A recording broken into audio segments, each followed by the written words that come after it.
never thought about this before. Closed captioning for News 12 is brought to you by Kenneth Nugent. From the station that's on your side, this is News 12 First at 5. First at 5 today with more mask mandates out the door. Are you protected if you're the only one wearing one? We're going to hear from the experts about that. And there's more news ahead, but let's talk weather, though, as we have a live lookout forecast. Update there in just about 10 minutes. Riley, thanks a lot. Deputies in Richmond County still need your help tracking down this SUV. It's wanted in connection to the murder of 72-year-old Johnny Coleman. He was shot leaving the area of the Valero's gas station on Old Savannah Road Monday. If you have any information, call the sheriff's office. Here's the number, 706-821-1080. First at 5, our first look at the celebration of life for Pittsburgh Steelers quarterback Dwayne Haskins. Coaches, teammates, family, and friends all invited to this service in Pittsburgh. Haskins died April the 9th in Fort Lauderdale, Florida. Police say he was trying to cross an interstate when he was hit by a truck. The NFL player's death remains under investigation. Here in Georgia, today the Georgia Southern community remembering the lives of 5 nursing students killed in a crash 7 years ago. One of the young women was from our area. Caitlin Baggett from Millen, Georgia. You might remember the wreck happened on I-16 near Bryan County there in southeast Georgia. Students were in standstill traffic, heavy fog that morning when a tractor trailer did not slow down and hit their 2 cars. A judge sentencing the driver to 5 years in prison for vehicular homicide. That case prompting the state of Georgia to pass laws against drivers using their cell phones behind the wheel. There's a sign now honoring those students near a bridge on Highway 280. Georgia Governor Brian Kemp signing a resolution just a few years ago to rename the north side of that bridge as the Georgia Southern Nursing Angels Memorial Bridge.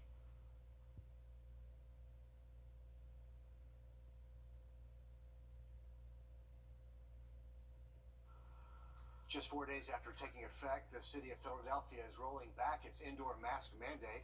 Officials first announcing they were bringing the mandate back on April the 11th, slated to start on the 18th. They say it was an effort to get ahead of a possible spike in cases. But now they say that spike in hospitalizations did not materialize. Hospitalizations peaked at 82 on Sunday, on Monday down to 77, on Tuesday down to 74, and yesterday down to 65. That's clearly not a rise in hospitalizations, and I think it just doesn't justify keeping a mandate in place when we don't need one. And with the Biden administration's mask requirement for public transportation no longer in effect, some of you might be wondering, will I still be protected if I'm the only one wearing a mask? As Jen Sullivan reports, the answer may surprise you. Masked traveler, party of one? As airlines, trains, and various bus companies have announced they will no longer require passengers or crew members to wear masks, some people responded with relief. Yay, not wearing masks! Others with slight panic. I'll always wear my mask. While many companies like Delta and Amtrak say those who still want to stay masked up are encouraged to do so, the question arises, if you're wearing a mask but no one else is, are you still protected? According to CNN's chief medical correspondent, one-way masking still has benefits. It does depend to some extent on what kind of mask you're wearing. As we've heard throughout the pandemic, cloth and surgical masks do not offer as much protection for the wearer as others. Whereas if you look at these high filtration masks and N95, KN95 masks, these are very good masks. They have significant filtration, they have electrostatic fibers that really help sort of screen out the virus, but they're not perfect. Gupta says it also depends on the ventilation where you are. Airplanes are probably one of the safest places because of the high air exchange rates, and we haven't seen significant outbreaks on airplanes. And of course, the more transmissible the virus, the greater the chances are of you getting infected. So while one-way masking isn't as effective in protecting you from COVID-19, wearing one can still be a very good mitigation measure, especially if you're also vaccinated and boosted. For today's Health Minute, I'm Jen Sullivan. And when it comes to a mask mandate on public transportation, the Biden administration says it does plan to appeal a judge's decision to end that. The CDC says it will continue to study if mandates are still needed. First at 5, new details about a shootout in Aiken County. 42-year-old Nate Mead is accused of holding a woman hostage before a shootout with deputies Wednesday night. Now we're learning he's accused of threatening to shoot police the night before. These are some of the moments of that hours-long shootout unfolding on Facebook Live from Meade's own page. In a new incident report from North Augusta Public Safety, officers say Meade got into a fight with a friend the night before all this happened. The friend telling police Meade was high on meth and held him at gunpoint, threatening to shoot him and police if officers arrived at his home. The friend eventually escaped and a neighbor called 911. According to the report, an officer was able to talk Meade on the phone, talk to him and calm him down, but said Meade was no longer at his home where the fight happened. Right now, Meade is in Richmond County custody after his release from AU Health. The Aiken County Sheriff telling us he was shot at least 5 times during that shootout with deputies on Wednesday. Next, he'll be moved to Aiken County custody, where so far we know he faces a charge for aggravated breach of peace. Sled says he's also charged with pointing and presenting a gun at law enforcement, but they did say that more charges could be on the way as this investigation continues to move forward. Happening now, a court hearing about whether Georgia Congresswoman Marjorie Taylor Greene can run for re-election. The hearing stems from a lawsuit claiming she should not be eligible to run for re-election following the January 6th insurrection. Greene testifying as a witness, making her the first lawmaker to testify under oath about their involvement in the attack on our Capitol. On the stand today, she said she was unaware of any plans that day. Prior to January 6th, 2021, you were aware that people were going to make noise outside the Capitol as a means to disrupt the proceedings inside the Capitol. Is that fair? No, I have no idea what you're talking about. Prior to January 6th, 2021, and you heard that people were planning to enter the Capitol building illegally in order to disrupt the electoral count process. No, absolutely not. I don't know anything about that. As you heard, Congresswoman Greene denies any wrongdoing. Challengers argue she helped facilitate violent resistance against the U.S. government. Well, another beautiful spring-like day out there this afternoon. We'll see if it'll continue into our weekend forecast coming up just after the break. Plus, we have new details after former pro boxer Mike Tyson repeatedly punches a man on an airplane. The full video and how the fight unfolded. Next, first at 5. Time and temp. Come on into Davis Appliance and Furniture, where you can find the best deals in town. It's tax time, so when that refund comes in, it's the perfect time to get the furniture you've always wanted. For the brands you trust at the lowest prices, visit us at Davis Appliance and Furniture. Folks ask, are you Butch Bear? Come on into Davis Appliance and Furniture, where you can find the best deals in town. It's tax time, so when that refund comes in, it's the perfect time to get the furniture you've always wanted. For the brands you trust at the lowest prices, visit us at Davis Appliance and Furniture. New details after an altercation between former pro boxer Mike Tyson and an airplane passenger caught on camera. This is just crazy. Tyson's representatives say the passenger was harassing the former heavyweight champ and threw a water bottle at him. Here's Errol Barnett with a look at the video and how all this unfolded. This is George Soldier Mike Tyson, bro. Crazy, bro, Mike Tyson. This video was recorded before takeoff at San Francisco International Airport as an unidentified passenger tried to engage with Mike Tyson. Dog done got lit, man. He over here rapping with Tyson. Portions of the encounter were not recorded, but eventually it escalates. Hey, Mike, come on. Tyson then repeatedly punches the man. TMZ says an unnamed source close to Tyson said the passenger was intoxicated. Another passenger on the flight corroborated that claim in an interview with SF Gate. In a statement, San Francisco police said they were called to the plane after 10 p.m. Wednesday and detained 2 subjects. One was treated at the scene for non-life-threatening injuries, providing minimal details and refusing to cooperate. Both subjects were released. Trying to ask for autographs, man. I don't know what happened. No charges have been filed in this incident, and neither the airport nor the San Mateo County Sheriff's Office offered additional information. Errol Barnett, CBS News, Washington. Well, CBS News did reach out to the airline JetBlue for comment. And so far, no word yet on exactly Just what happened, but the video will have to speak it does for it. say a lot, doesn't it? It is Earth Day, and celebrations are underway at the Georgia Aquarium. This is a live look at their sea lion cam. Today, the 55 51st anniversary of Earth Day, one of the most observed days in the world, marked by more than 1 billion people every year in nearly 200 countries. And why not, since we all call the same place home? They're having a great afternoon there, though, at the Georgia Aquarium. Looks like fun. Absolutely. We had the penguin cam up earlier. I know there's a beluga cam. There's a bunch of cool stuff you can check out at the Georgia Aquarium. And perfect weather out there this afternoon for us. This is the current lookers and thunderstorms. Perfect weekend to be outdoors, and happening tomorrow, day 2 of Sacred Heart's Garden City Festival. You can expect plenty of photo and learning opportunities there at the different floral exhibits. Vendors will also be on hand with a lot of products to help you get your own home garden up and growing. It runs from 9 in the morning until 5 in the evening. Also, pop-up workshops and a live butterfly exhibit. All of it happening at Sacred Heart Cultural Center, a beautiful place on a nice weekend. Coming up, should death row inmates be allowed to choose how they'll die? The Georgia inmate taking his case all the way to the Supreme Court. Next. The live I get it. A Georgia inmate sitting on death row wants to choose how he will be executed. It's a case that will force the Supreme Court to decide just how much people in prison are protected by the Constitution. Here's Washington News Bureau reporter Jamie Bittner with the decision that could have implications all across the country. The case of Michael Nance raises a key constitutional question over cruel and unusual punishment. The death row inmate doesn't want to die by lethal injection, so he wants the Supreme Court to clear a hurdle that's standing between him and a firing squad.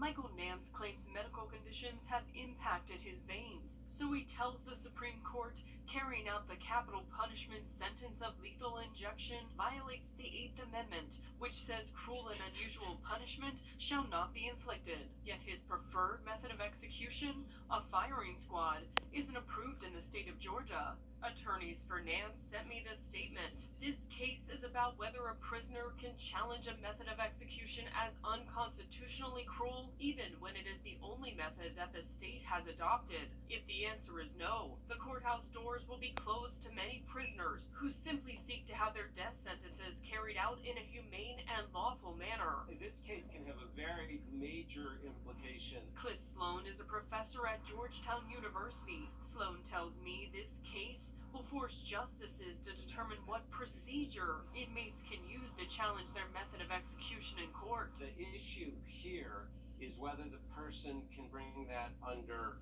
a civil rights statute or whether the person has to bring it under what's called the habeas corpus statute. A habeas petition challenges the evidence of the lawfulness of imprisonment, yet Nance's lawyers say that shouldn't apply. They say he's not battling his execution or jail time, only the cruel and unusual nature of how they say he'll die. The Supreme Court, which has previously ruled that executions by firing squad, lethal injection, and the electric chair pass legal muster, will hear oral arguments in the case on Monday.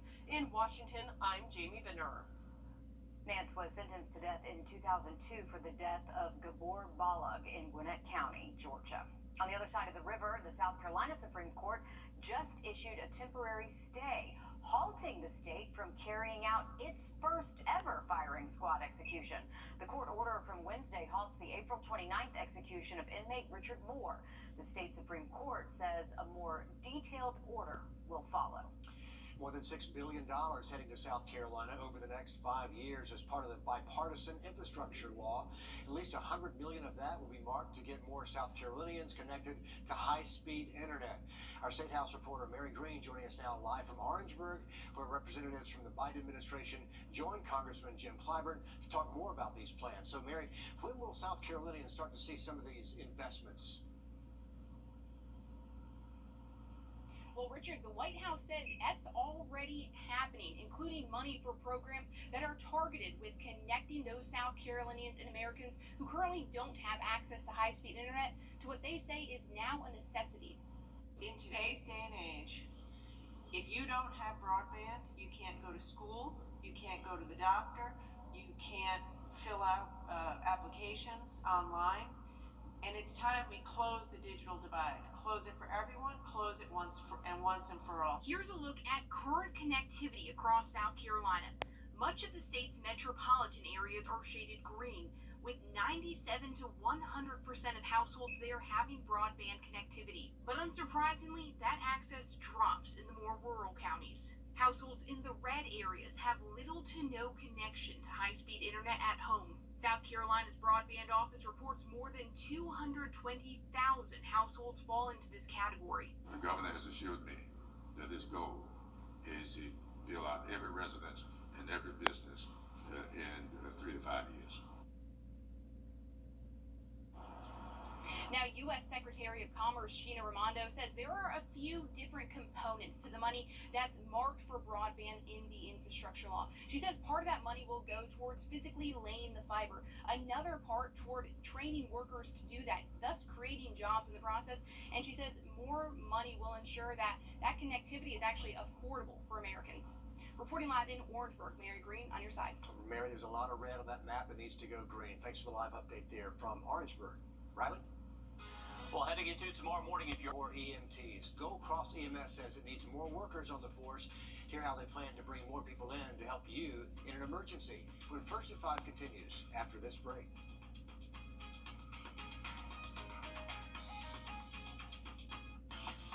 Warmer than today, most likely mid-80s. Have a look at how long this nice weather sticks around, just about 10 minutes. Riley, thank you. In an emergency, every second counts, which is why Go Cross EMS is working to get more EMTs on its force. Gold Cross tells us they are struggling, and the lack of paramedics has a direct impact on their response times. News 12's Kennedy Harris, live from the Gold Cross headquarters on Wheeler Road in Kennedy.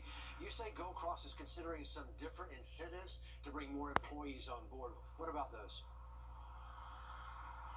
Yeah, Richard, from sign-on bonuses to free classes and training, Gold Cross is offering anyone interested a path to this career field. But it's not just for you, it's the help they need too.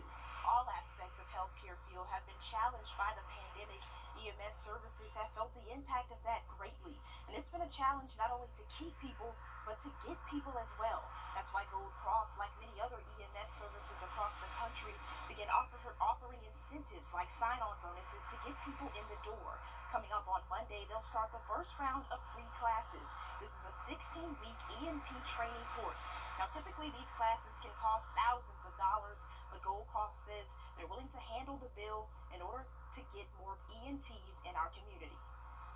We have added the option to take the class for free. And if that's something that you're interested in, we want to explore the opportunity, want people to know that we are serious about it, but we also want to make sure that they are serious about it. And more EMTs means better service for you. Coming up tonight on 6 o'clock, we'll talk about if these incentives are actually working. And we hope they are for all of us. Kennedy, thanks for the live update there. Today, the CDC is issuing a health advisory about... The CDC is alerting doctors and public health authorities about a cluster of children identified with hepatitis or liver inflammation and infection with adenovirus. 9 children under 10 were diagnosed in Alabama from October to February, 2 in North Carolina. Doctors at UAB Children's Hospital treated the Alabama cases. What was odd was just the frequency of how often these children were coming, and the fact that each one of them tested positive for adenovirus. 2 patients needed liver transplants. While the cause remains unclear, health officials are investigating the possible link to adenovirus, which typically causes mild to severe respiratory illness, fever, sore throat, and pink eye. Several of the Alabama cases were positive for a specific adenovirus. It can also cause gastrointestinal distress, things like nausea, vomiting, diarrhea. Adenovirus type 41, as far as we can tell, has never been associated with significant liver injury. And all of these children did have, or most of them had, GI type symptoms and then developed, of course, the hepatitis on top of that. Dr. Wes Stubblefield with the Alabama Department of Public Health says symptoms of liver inflammation can vary. It might look like their belly was particularly big. You can also see yellowing of the eyes or skin, something we call jaundice, which is absolutely unusual, especially in an otherwise healthy person. The hepatitis cases were first identified in Britain, 74 since January. Health officials expect more cases will be picked up with increased surveillance. Bradley Blackburn, CBS News, New York. Health officials in Alabama say none of the children had a history of recently being infected with COVID, and none of them had been vaccinated against COVID. Another major community donation from a local golf pro, the Kevin and Brittany Kisner Foundation, getting ready to make a $1 million donation to the Children's Hospital of Georgia. The Kisners plan to present that check on Monday. They say is to help expand pediatric development, behavioral health, and wellness services at Augusta's Children's Hospital.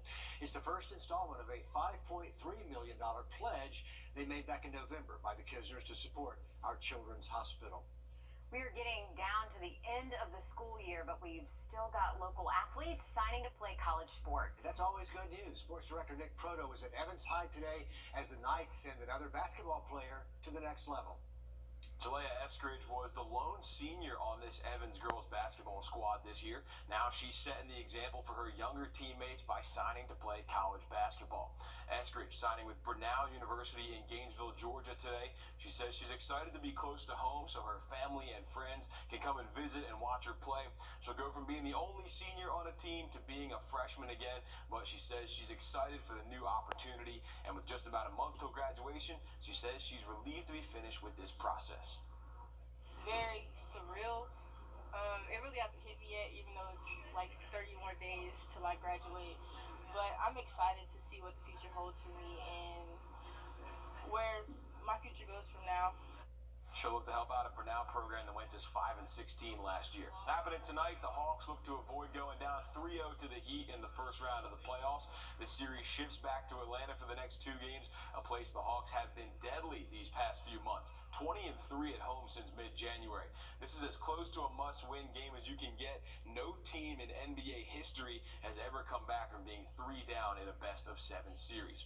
Also happening right now, legendary Westside baseball coach Gerald Barnes coaches his last regular season game. We'll talk more about that coming up on News 12 at 6 o'clock. See you back here then. All right, Nick, thanks for all the updates there. If you haven't had a chance to see the Braves World Series trophy and snap a pic, tonight is a good chance to do that right here at home. The trophy is making its way to SRP Park for the Green Jackets game. You do have to have a ticket for the game to get in the doors and see the trophy, but the photo ops start right around 6 o'clock. First pitch, 7:05. Go Jackets. We have some breaking news in the kidnapping investigation of a 4-month-old baby in Waynesboro. Police there have dropped the kidnapping charges against the baby's father, Travis Griffin. Originally, police said they were told Travis Griffin jumped out of the window with his 4-month-old baby and then left the home, and that's when police put out the Amber Alert. But once they found the father, police talked with him and found, quote, a completely different account of events. Police say it was the opposite of what the child's mother had told them. Waynesboro police have now dropped the kidnapping charge against that father. They're keeping the simple battery family violence charge, and the child's mother, Tamia Cooper, was arrested and charged with making a false statement and simple battery. Well, luckily we do have dry weather through the weekend. If you need to wash the car, you got the green light both Saturday and Sunday. Have a look at our next chance for rain next week, just after the break. Time. My career is focused on helping the injured because I can relate to that. I don't just sympathize.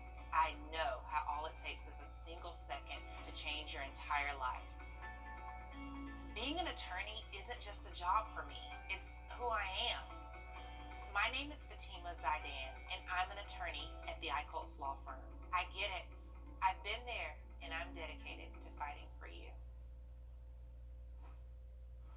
Getting hungry for dinner? Let's have a live look. Evans Food Truck Fridays just getting started. It's happening right now at the Columbia County Amphitheater. This is an area right behind the library there. It's a beautiful spot. Oh, you had me at boiled peanuts, and now we're moving. Oh, I could do there's barbecue straight ahead, Meredith. Tell the cameraman to keep walking I know, straight. I could have all the things. Vendors are here to serve up some good food and drinks. Music starts at 7 o'clock. And you know what? I know it's spring and we're about rolling into summer. Nothing says get out and enjoy the good weather like a festival like this. Yeah, don't you know it smells great out there? A little amphitheater just off to our left, and that's where the music will be later on. Absolutely beautiful setting there. Riley, Food Truck Fridays back. I'm hungry now. Here we are, stuck in the I know, studio. this is torture. I know, and then I saw this smoke show food truck, and they are good stuff. If y'all have never had Smoke Show Barbecue, go get some. They are kind of parked up around a few different locations around town, but glad they're out there. They are fantastic barbecue. But beautiful weather, and I think that for that front to bring us a chance for a few raindrops. Once we get past that, a little drop in our temps Wednesday and Thursday. Riley, thanks a lot. First at 5, we're hearing from a local mom who knows just how important organ donation can be. Melissa Fieldhouse lost her son in May of 2017, but his organs went on to give much more life. And now she's keeping his memory alive in their favorite local spot. Here's Will Volk with the story. This place is special to Melissa Feldhouse. It's actually one of the few jobs I've had that actually touches my soul. Bona Cafe's been part of her life for years, well before she started working here last August. It was a favorite spot of my son's, and he got me interested in it, and we fell in love with this place. Her son, Rowan, studied at Augusta University. Back in 2017, months before graduating, Feldhouse says he had to get a routine surgery, but a few days after, he developed a bad bacterial infection. You know, it was, I could feel him leave, and I kept fighting it and wanting to pull him back, but it wasn't my choice. As days went by, things got worse, and she lost him. I have a little bit more peace knowing that that other people are here because of him. Because he was an organ donor, Rowan saved 5 people. Now, his mom wants to show the impact being an organ donor can have. It's National Donate Life Month, and she set up a display at Bona Cafe. They also created a special blend called Rowan's Roast, with 20% of profits going to help organ recipients. He would be honored. And she's happy to know, here in Bona Cafe, his memory is still alive. Americano. In Augusta, Will Volk, on your side. So he lives on in a lot of different ways, really. That blend, by the way, is available online and at both Bona Cafe locations. That display is up at the main location on Central Avenue. Now it will be moved to the Cyber Center location next week. Still ahead, first at 5, Instagram. It can be great, but a new social media app shares photos of your friends being real. What? Consumer tech reporter, I know it's a thing, Richard. Jamie Tucker will check it out for us next. We gotta see it. Safety issues for hundreds of families. For more than a decade, News 12 put a spotlight on substandard housing at Fort Gordon. Our investigation sparks questions on Capitol Hill. Monday on News 12 at 6 o'clock. The Live by Camera. The 2 for $6 double checker burger with cheese deal. Join Checkers Rewards for a free Buford or Mother Cruncher. Look, we all know social media can give false impressions of people's lives. Oh yeah, but now there's a new social media network hoping people are more interested in seeing the real you. Our consumer technology reporter Jamie Tucker explains. Almost everyone makes an effort to take the perfect Instagram picture, adding filters, perfect light. If you don't like this one, you take and retake. But a brand new social media app is forcing users to be real. Currently the 4th most popular social media app in the App Store, Be Real captures and shares the real you, doing what you do. Here's how it works. Once a day, Be Real users simultaneously get a notification that it's time to take a photo. Just one of whatever you're doing. You have 2 minutes to take that shot. Be Real captures 2 photos actually, one of what you're doing and a selfie of you taken with the front camera. I've been using it for a few days. My first, I was getting another cup of coffee. The next day, I was at my computer. The next day, watching TV with a cat on my lap. You cannot add a filter, and you cannot try again. My only Be Real friend right now is Kelly Bardick, who captured this candid shot in the break room. In fact, you may not find many people you know on Be Real because it is brand new. You can explore what people around the world are doing at the same time as you. Mostly 20-somethings in school, playing video games, at a concert. Now, you can wait until later to take the photo, but everyone's going to see how long you waited. The idea is to capture the real you and show what your friends in their lives are really like when there's no filter. I'm Jamie Tucker, and Be Real is the app of the day. And the fact that it's that popular right now says so much. I about us. love it. Be Real is for iPhones and Androids, and it's free to download. There are plans in the future to expand the app to include videos as well. I'm totally doing this. I like the fact that it gives you an assignment and you have to do it right then. Well, I don't tend to use social media. I mean, I post unflattering things anyway, so this is my lane. All right, we'll I see. think it's funny. Lord knows. I'm going to go ahead and apologize for the things that might happen on Is this the app. world ready for our unfiltered selves? No. Apparently so. No, but I love it.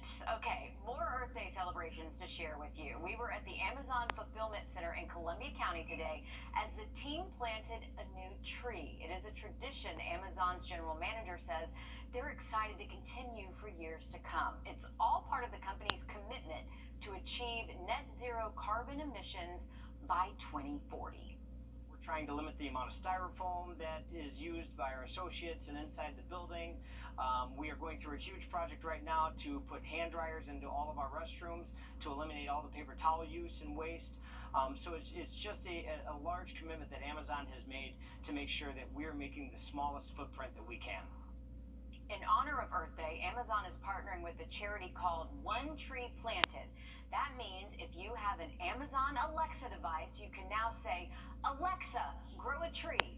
I'm going to say it again so all the Alexas in your house can hear me. Alexa, grow a tree.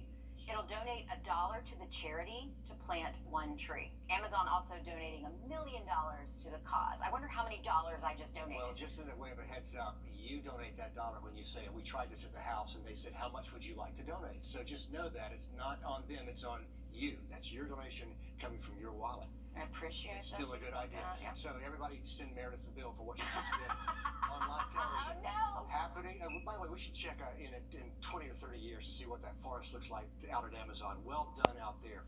Happening tomorrow, you have a chance to hear from who? Candidates hoping to represent you in Augusta Commission. Those candidates from districts 2, 4, 6, 8, and 10. They'll be at A.R. Johnson Magnet School for a public discussion. That's in the school's auditorium, 10 until noon. Next weekend, same place, those candidates for mayor, Georgia House of Representative, and judge candidates, they'll also have a forum. The more you know, it's good to hear from these candidates, though, right? Riley? Well, we're looking dry and warm heading into the weekend. Big upper level ridge over the East Coast. We'll see when we can see another cool down, though, in that 7-day just after the break. Intense black pigments, only from Maybelline, New York. We are continuing to follow some breaking news out of Washington, D.C. Still no suspect in custody after at least 2 people are shot near the Howard University School of Law. This is a live aerial view of the scene there in D.C. Originally, it was reported 3 people were shot. Now, we're hearing 2 people were shot. A 3rd victim is injured, but it is unclear right now if that 3rd person was actually shot. And you can see the huge police presence, first responders there on the scene. Right now, they're doing active sweeps of the area, and we'll continue to follow this developing story at Howard University in Washington, D.C. Well, heading into the weekend, high pressure is going to keep us nice and quiet. Generally clear skies into tonight, Monday afternoon. That looks to be the warmest day we'll see over the next 7, just before that rain is anticipated by Tuesday. Riley, thanks a lot. Still to come, new details about the suspect in a hostage situation turned shootout in Aiken County. A new report claiming he threatened officers the night before all this happened. It's next on News 12 at 6 o'clock. Investigate TV is here.